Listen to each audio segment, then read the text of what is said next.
गठबंधन है एनडीए, इसमें बातचीत हो चुकी है और हम लोगों की बातचीत पहले ही हो चुकी थी, लेकिन उसका कोई ऐलान नहीं किया गया था और अब उसके बारे में विस्तृत रूप से जानकारी दे दी जाएगी। आज इन्होंने बता दिया है, जो जनता दल यू है उसके जिम्मे 122 सीटें दी गई हैं और उसी के अंतर्गत हम पार्टी को, जीतन राम मांझी जी की पार्टी को, उसी के अंतर्गत हम लोगों ने 7 सीटें दी हैं। भारतीय जनता पार्टी के पक्ष में 121 सीटें हैं और उसी के अंतर्गत इन लोगों की बातचीत, जो इन्होंने बताया कि अंतिम चरण है विकासशील इंसान पार्टी के साथ, उसी के अंतर्गत उनको सीटें देंगी। और जहां तक दोनों के बीच में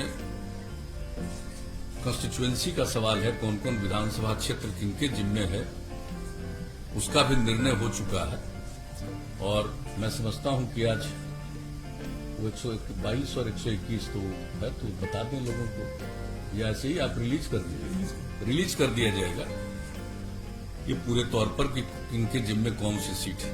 हम लोग मिलकर काम कर रहे हैं और बिहार के विकास के लिए जो भी काम है वो किया गया और इसके बाद भी आगे मिलजुल कर हम लोग काम करेंगे। एक साथ काम करते हुए हम लोगों का एक लंबा अवसर है और जो कुछ भी बिहार में हुआ है इसके बारे में सब लोगों को जानकारी। कुछ लोगों के द्वारा बिला वजह बहुत सारी बातें की जाती है, मैं उन सब चीजों का कोई महत्व नहीं देता हूं।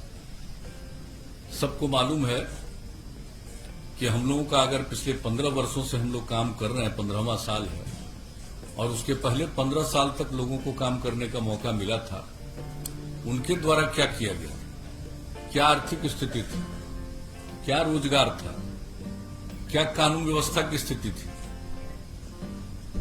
कितने बड़े पैमाने पर जो हत्याएं होती थी, सामूहिक नरसंहार की घटनाएं घटती थी, क्या नहीं होता था उस समय, कितने दंगे होते थे, सारी बातों से लोगों को मालूम है। और कहां कौन सा विकास का काम था, कहीं कोई सड़क था, कोई सड़क भी ठीक से था, एक भी काम नहीं था।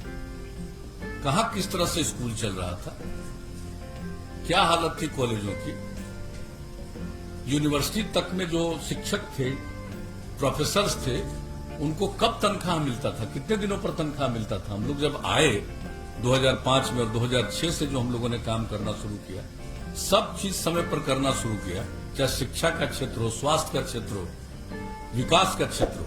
और हम लोग प्रारंभ से कहते रहे न्याय के साथ विकास, यानी समाज के हर तबके का उत्थान और हर इलाके का विकास, वही काम हम लोग करते चले आ रहे हैं किसी भी क्षेत्र में। और इसके बारे में तो सबको पता है और किस तरह से हम लोगों ने काम किया। आज ये बता रहे थे अभी संजय जायसवाल जी, इधर की घटनाओं के बारे में कुछ जानकारी उन्होंने दे दी और कितना ज्यादा ये जो कोरोना का प्रकोप हुआ है दुनिया भर में, कोविड-19 से दुनिया भर के लोग प्रभावित हैं और कहीं नीचे जाता है फिर ऊपर जा रहा है, ये स्थिति एक दूसरे तरह की है। लेकिन हम लोगों ने बिहार में कितना काम किया। और आज अब देख लीजिए, जांच का भी सवाल है, तो 10 लाख की आबादी पर जितनी जांच है बिहार में, देश का जो एवरेज है उससे भी 3000 ज्यादा। हमारा देश के एवरेज से भी प्रति 10 लाख की जनसंख्या पर जितनी जांच हुई या हो रही है, उसमें भी हम लोग आगे हैं। और जहां तक सवाल है कि जो लोगों की मृत्यु होती है उसकी भी कमी है हम लोगों के यहां, और जो लोग ठीक होते जा रहे हैं उसकी भी संख्या हमारा 93% से ज्यादा है। तो हर प्रकार से काम हो रहा है। लेकिन बहुत तरह की बात लोग, जब ये हुआ और बाहर में जो लोग थे हम लोगों के, जिसको प्रवासी कहा जाता, मैं तो प्रवासी शब्द का पक्षधर नहीं, मैं शुरू से बोलता हूं। देश तो एक है, देश के अंदर कोई एक प्रांत का दूसरे प्रांत में जाता है, उसको प्रवासी कहना उचित नहीं। हर किसी को देश के अंदर जाने का अधिकार है, सारे लोग जाते हैं। बिहार में क्या दूसरे राज्य के लोग नहीं है? लोगों को ठीक से मालूम नहीं है, यह पता नहीं है कि केरला के लोग या महाराष्ट्र के लोग बिहार में हैं कि नहीं है, तो ठीक से तो मालूम नहीं है। तो बिहार के लोग भी सब जगह जाते हैं या जहां कहीं भी इच्छा होती है जाते हैं। अब वहां थे, परेशानी में थे, तो हम लोगों ने तो एक एक लोगों से संपर्क किया और सब लोगों को जो भी है, मतलब 21 लाख लोगों को 1,000 रुपया की सहायता राज्य सरकार की तरफ से किया गया। और जो गाइडलाइन था जारी, उसमें एक जगह से दूसरी जगह जाने का नहीं था। फिर केंद्र सरकार ने निर्णय लिया अप्रैल महीने में, और जो रेलगाड़ी से आने की सुविधा की गई, कितनी बड़ी संख्या में हमारे लोग आए और लोगों के साथ कितना यहां किया गया। अलग अलग लोगों को, जिसमें था कोई 8 जगह से आए जिनकी स्थिति वहां ज्यादा ठीक नहीं थी, उनको अलग हम लोग 14 दिन तक रखे क्वारंटाइन सेंटर, और उसमें एक एक लोगों पर 5300 रुपया 14 दिन के अंदर हम लोगों ने खर्च किया। तो लोगों को तो मालूम कुछ रहता नहीं है केंद्र ने मदद किया कितना, जिसकी चर्चा इन्होंने कर दी। किस तरह से लोगों को सुविधा हो जाए, चारों तरफ से, राज्य सरकार की तरफ से किया गया। लेकिन कुछ बातें तो यूं की जाती है तो एक बात है, और हर प्रकार से हम लोग एक एक तरह का इंतजाम करके रखे हुए, और एक एक क्षण, अभी तो अब चुनाव आ गया, तब चुनाव आ गया तो जितने सरकार के और जो डिपार्टमेंट के लोग हैं, अधिकारी हैं, ये उनका देखना काम है। और आपको मैं बता देता हूं, जैसे ही चुनाव आयोग के द्वारा घोषणा की जाती है डेट, हमको जब से मौका मिला तब से, जिस दिन अनाउंस हो जाता है चुनाव का इलेक्शन कमीशन के द्वारा, उसके अगले दिन या उसी दिन हम ऑथोराइज कर देते हैं सब काम के लिए चीफ सेक्रेटरी को। इस बात को जान लीजिए। अब हम लोगों को तो इतना कम समय है और ऐसी परिस्थिति में चुनाव हो रहा है, तो सब लोगों को पूरी तैयारी करनी है, और हम लोग चुनाव कर रहे हैं तो हम लोग तो अपने ढंग से जो काम है। और एक बात मैं बता देना चाहता हूं कि हम तो, जो हम लोगों का काम है लोगों की सेवा करना, तो हम लोग तो पॉजिटिव आधार पर जो काम किया है और जो काम कर रहे हैं उसके आधार पर लोगों के बीच में फिर हम लोग जाकर के सेवा का अवसर प्राप्त करने की कोशिश करें। जनता मालिक है, उनको तय करना है। लेकिन कुछ लोगों के द्वारा किस किस तरह का बयान दिया जाता है, मुझे तो आश्चर्य होता है।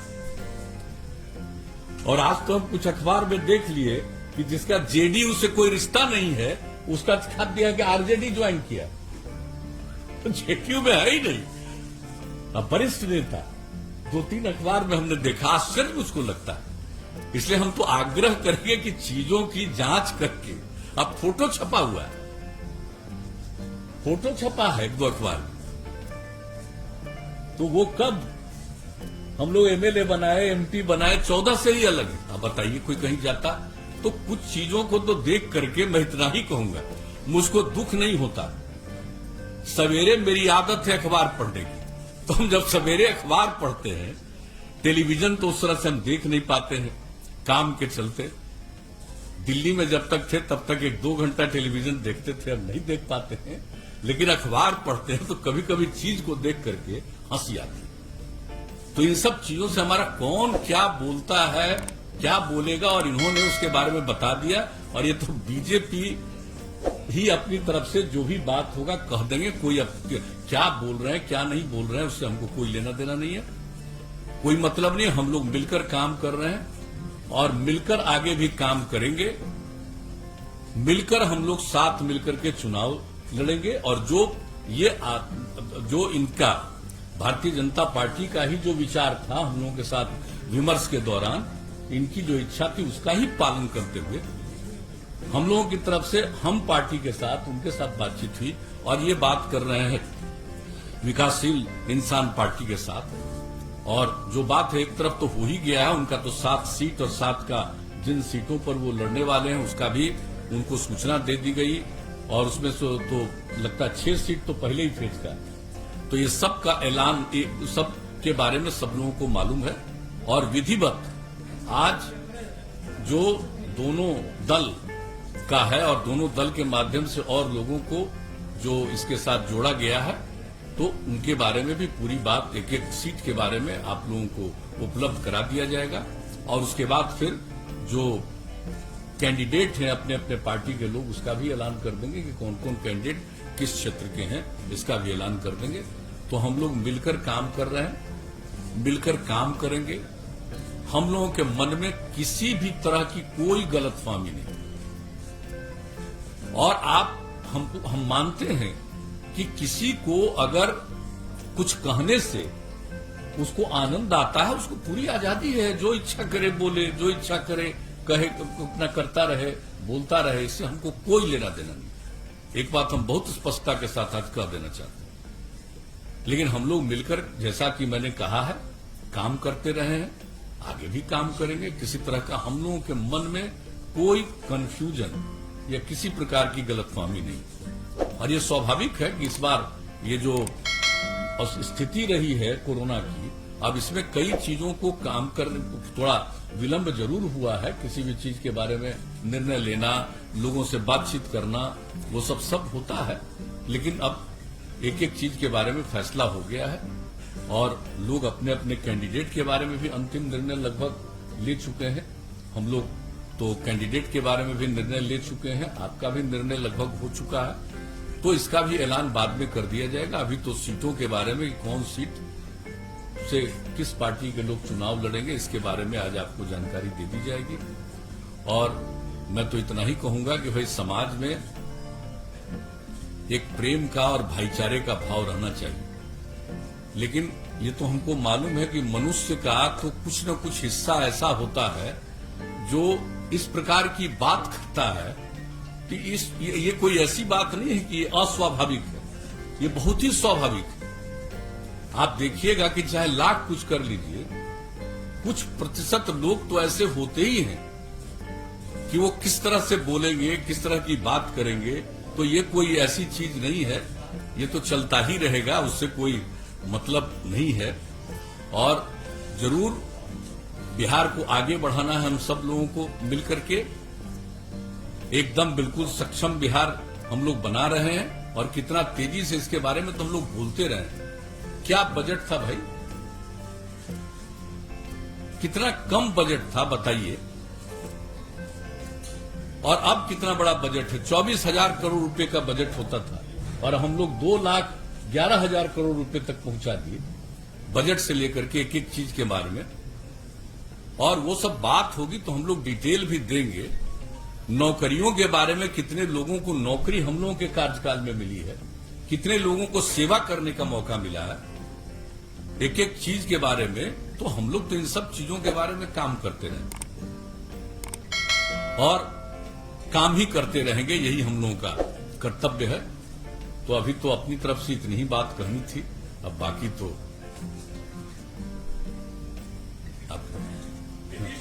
बहुत बहुत धन्यवाद। माननीय मुख्यमंत्री जी ने विस्तृत बताया है, पर आपको कोई प्रश्न हो आप सबको तो आप पूछ सकते हैं। एक मिनट, एबीपी। चिराग पासवान अपनी सरकार को नाकाम बता रहे हैं, उनके पिता मोदी सरकार में मंत्री हैं, जिनकी तस्वीर आपने मंच पे लगाई हुई है। सवाल ये कि क्या बीजेपी से सवाल है मोदी जी से कि क्या एलजेपी एनडीए का हिस्सा है कि नहीं है। और नीतीश जी आपसे सवाल है कि चिराग जो बार बार आप उल्लेख करते हैं, क्या आपकी प्रतिक्रिया है और उनके पिता मोदी कैबिनेट का हिस्सा है, आप क्या चाहेंगे कि क्या एलजेपी को के साथ बीजेपी अपना संबंध? देखिए, कौन क्या बोलता हम पहले ही कहने, उसमें मेरी कोई रुचि नहीं है। जिसकी जो इच्छा वो बोलता रहे। लेकिन आपने श्री रामविलास पासवान की चर्चा की। अब रामविलास पासवान जो अस्वस्थ हैं, हम सब लोग चाहते हैं कि वो स्वस्थ हो। हम लोगों का उनसे एक लगाव है, अब बहुत पुराना लगाव है। लेकिन आप जो पूछ रहे हैं हमसे, दी रामविलास पासवान जी अभी जो राज्यसभा में पहुंचे तो बिना जेडीयू के मदद के पहुंचे। आप जरा बताइए तो कै गो सीट है बिहार विधानसभा में? 2 है ना। तो बीजेपी ने और जेडीयू ने तो टिकट दे करके राज्यसभा पहुंचाया। तो ये सब बात जो कोई बोलता रहता, हमको उसे क्या मतलब है? और आप जरा बता दीजिए कि जो पार्लियामेंट का चुनाव हुआ जिसमें 6 सीट मिली, तो कौन नहीं होगा? कितना कितना बार वो मेरे साथ रामविलास पासवान जी गए, सुशील मोदी जी, हम और रामविलास पासवान जी कई जगह मीटिंग में गए हैं, जरा बताइए। तो हम लोग तो सब दिन से सहयोग करते रहे। आप कोई के मन में क्या बात है, इससे हमारा कोई लेना देना नहीं है। और उसका एक पक्ष जो कहा उसके बारे में तो आप लोग बता देंगे।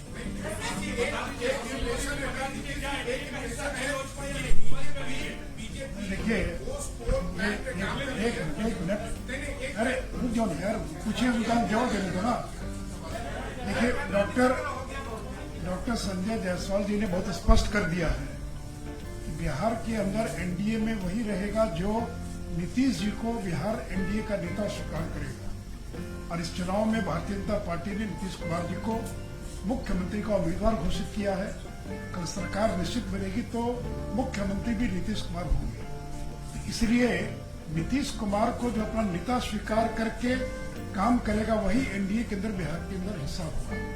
और अविनाश जी तो केंद्र में मंत्री हैं ही, वो केंद्र में मंत्री अस्वस्थ हैं वो। और जैसा भी कहा डॉक्टर संजय जायसवाल जी ने कि अगर वो स्वस्थ होते तो शायद आज ये स्थिति पैदा नहीं होती। इसे कोई इफ एंड बट का सवाल नहीं है। अब मैं मीडिया से भी आग्रह करूंगा, कोई कंफ्यूजन मत रखिए। ये ऐसा गठबंधन है और आज का संबंध नहीं है। 96 से लेकर आज तक बीच के कुछ 2-3 वर्षों के कार्यकाल को छोड़ दें, इतना लंबा अनुभव और कार्यकाल हम लोग का रहा है। तो कोई इफ एंड बट नहीं है। और कोई बीजेपी, जेडीयू और साथ में वीआईपी पार्टी और हम पार्टी, ये 4 दलों का गठबंधन है। और इसलिए आज ये भी आपको बताया गया है कि अगर आवश्यकता पड़ेगी तो चुनाव आयोग को हम लोग लिख कर देंगे, क्योंकि सूचना मिल रही है कि बहुत सारे निर्दलीय लोग भी, अन्य जो इतने दर्जनों दल बने हैं बिहार में, वो हो सकता है कि कोई मुख्यमंत्री के फोटो का इस्तेमाल करे, कोई हो सकता है प्रधानमंत्री के फोटो का इस्तेमाल करे। तो हम लोग आवश्यकता पड़ेगी तो चुनाव आयोग को ये लिख कर देंगे कि ये जो 4 दल मिलकर चुनाव लड़ रहे हैं, यही लोग केवल प्रधानमंत्री के चित्र का इस्तेमाल कर सकते हैं। अगर अन्य कोई दल चित्र का इस्तेमाल करता है तो चुनाव आयोग को जो उनकी अपनी धाराएं, अपना कोड है, उसके अनुसार और वो कार्रवाई करने के लिए स्वतंत्र होगी।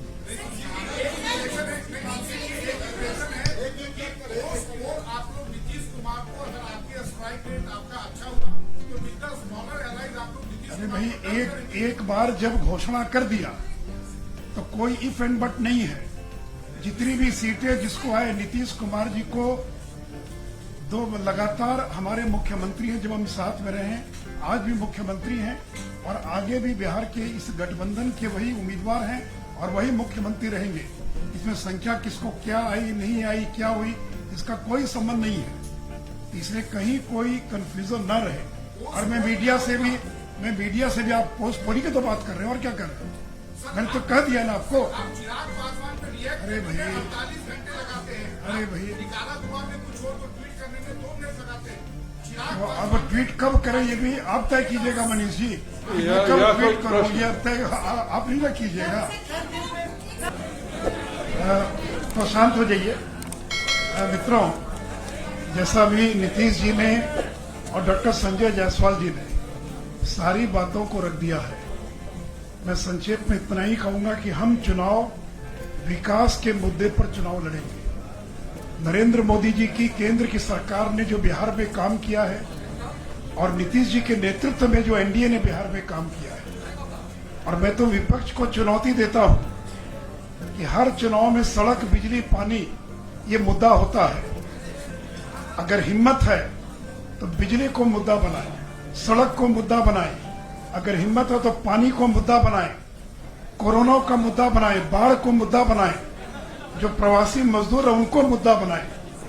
आज एक एक मुद्दे का प्रभावी तरीके से हम लोगों ने समाधान करने का प्रयास किया है। इसलिए मित्रों, मैं सभी पत्रकारों का धन्यवाद देता हुआ और इस विश्वास के साथ कि हम 3/4 के बहुमत से नीतीश कुमार जी के नेतृत्व में फिर से बिहार के अंदर सरकार बनाएंगे और विकास के मुद्दे पर जनता के बीच में जाएंगे।